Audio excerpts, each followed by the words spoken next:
The funeral before the beginning. They buried his mother when he was 8. They buried his father 2 years later. And at 12 years old, standing barefoot in a chapel that reeked of wax and grief, Raphael whispered a promise to the wall. Not to God. Not to the dead. To the angels in the fresco above him, their eyes wide, their robes weightless. I'll make the world beautiful so no one has to cry like this again. The villagers thought it was just a child's vow. But something inside him shifted that day. Not like a boy choosing a path. Like a door being slammed shut behind him. He didn't weep. He didn't speak. He took up his father's abandoned brushes, found his way into the town's workshop, and began drawing with a silence that frightened grown men. He never stopped. The orphan who outpainted his masters.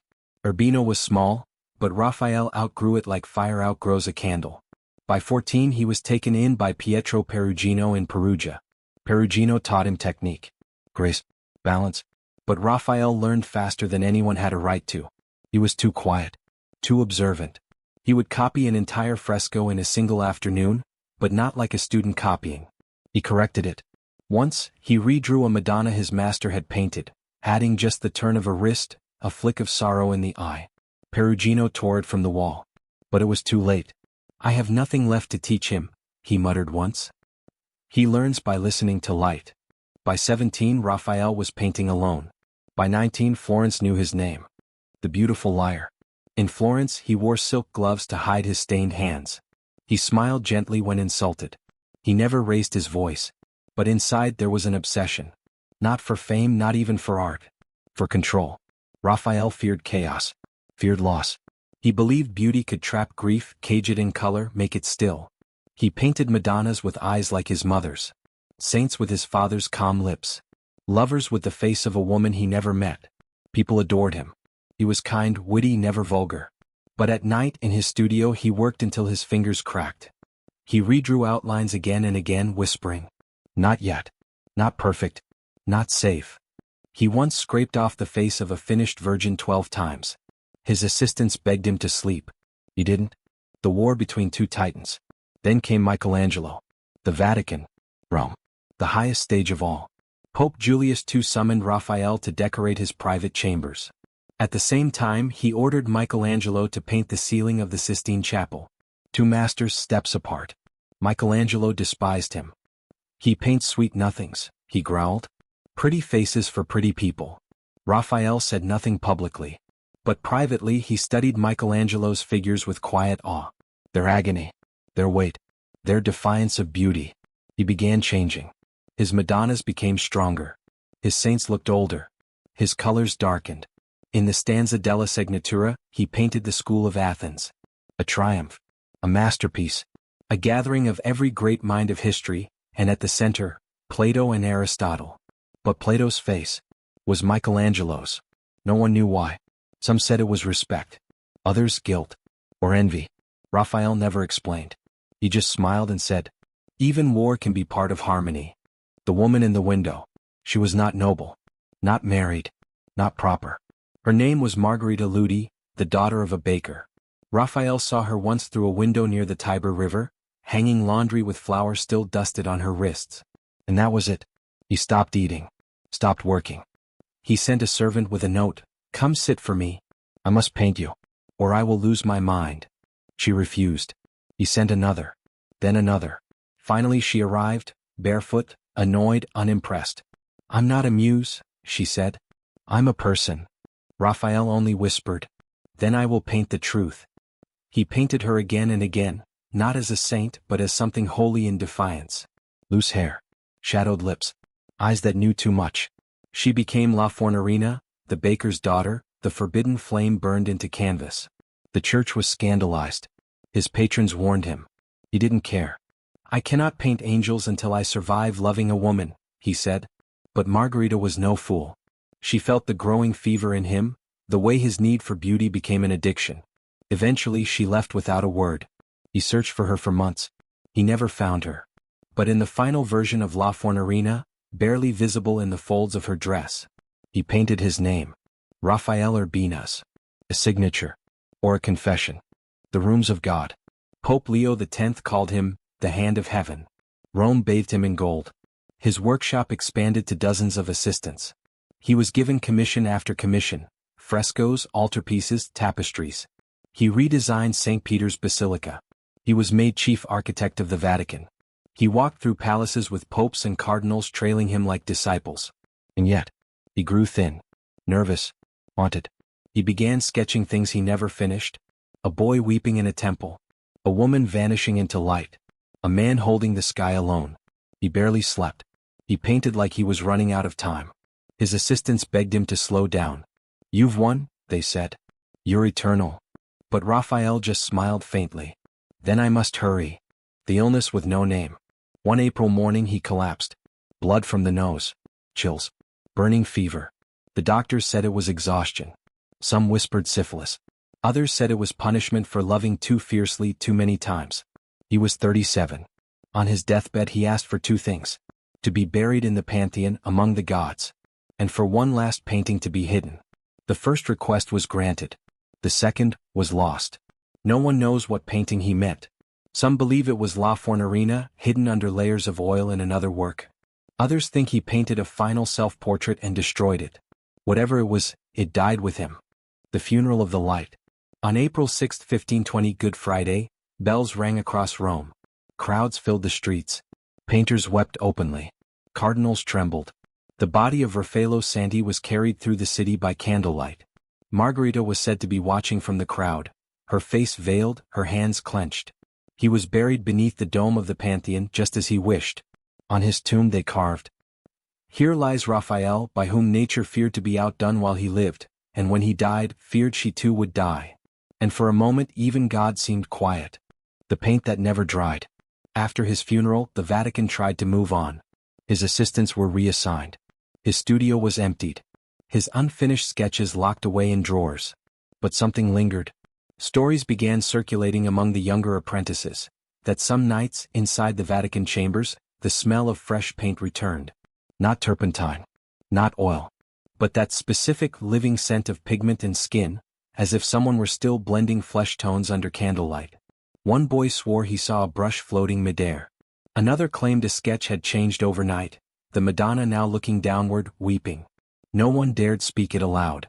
But in hushed tones they began calling him Il Santo Pittore, the saint of the brush. Margherita's silence. Margherita Ludi never remarried. She returned to her father's bakery, where she aged quietly among the sacks of flour and fire-warmed ovens. When asked about Raphael, she only said, "He saw things no one else dared to see. That's why it broke him." Years later, a merchant claimed to have purchased a strange portrait from her, a self-portrait of Raphael with a crack through his chest. He said she refused to take payment, only asked that he never show it in the light. 11. The Phantom of the Pantheon. Visitors to Raphael's tomb have described a strange phenomenon. Artists, painters, sculptors, even photographers, speak of a pressure in the chest like being watched. Some have burst into tears without knowing why. Others report dreams that night of colors they've never seen, forms they cannot describe. Once, an art student left a sketchbook near the tomb overnight. When she returned, a new drawing had appeared on the final page. A woman sitting alone by a river, her eyes full of sorrow. And Raphael's signature beneath her. She never drew again. The last canvas.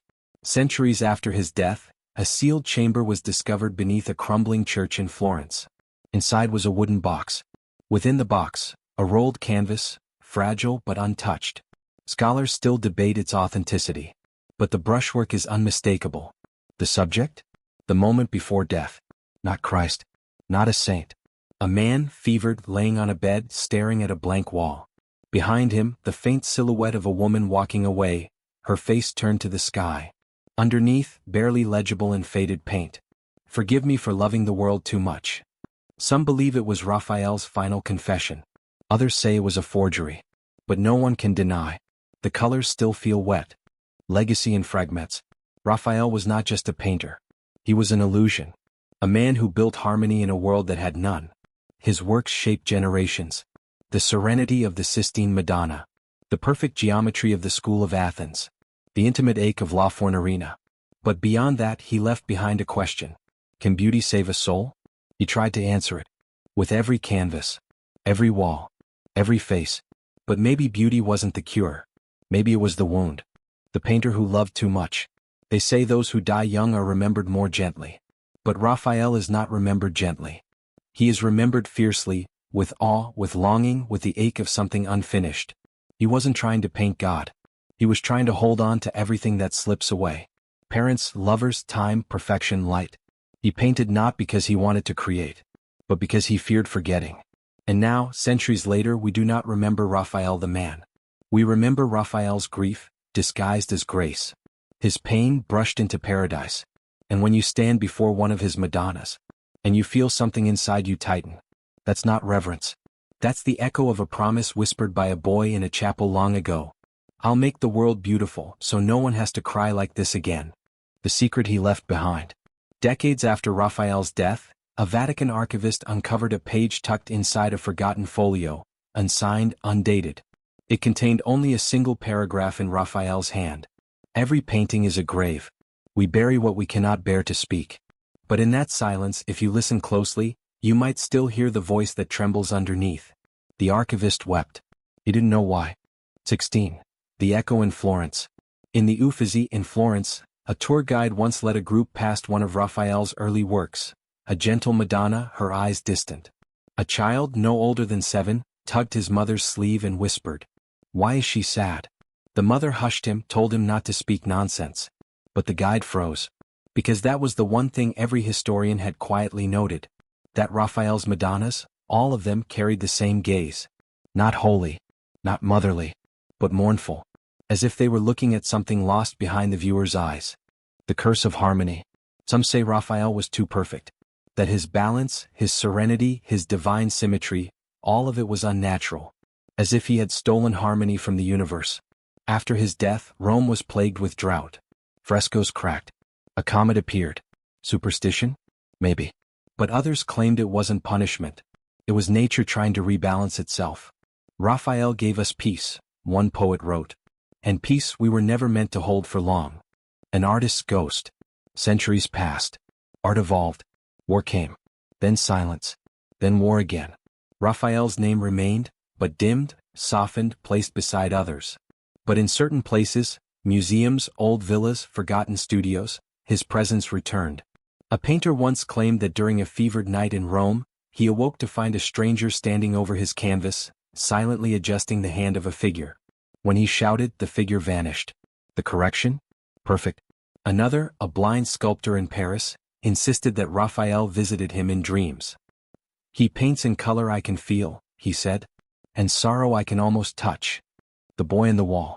Hundreds of years later, in a small chapel in Urbino, a child was caught drawing on a wall. The priest scolded him, but then stopped, because what the child had drawn, with a piece of chalk and no training, was the beginning of a Madonna's face, and in the eye the same mournful gaze. When asked where he learned it, the boy said, "He showed me." Who? The man with the kind eyes. He told me not to cry.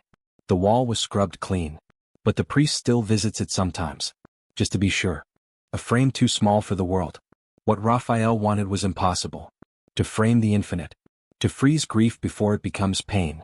To gather every fragile thing into a single image and say, "Stay." But life moves. People leave. Even paintings fade. And still, he tried. Brushstroke by brushstroke. Silence by silence. Some say this is what makes him the most tragic of all Renaissance giants. Not his early death, not his secrets, not his love. But that he spent his life trying to hold on to everything that could never stay. The light beneath the paint. If you stand long enough before one of his works, truly stand, you may feel something stir. Not reverence, not beauty, but recognition. That somewhere beneath the paint, beneath the centuries, beneath the perfection, a boy is still whispering in a chapel. A man is still chasing a face he can never paint again. And Raphael is still there, holding his breath, waiting for you to see.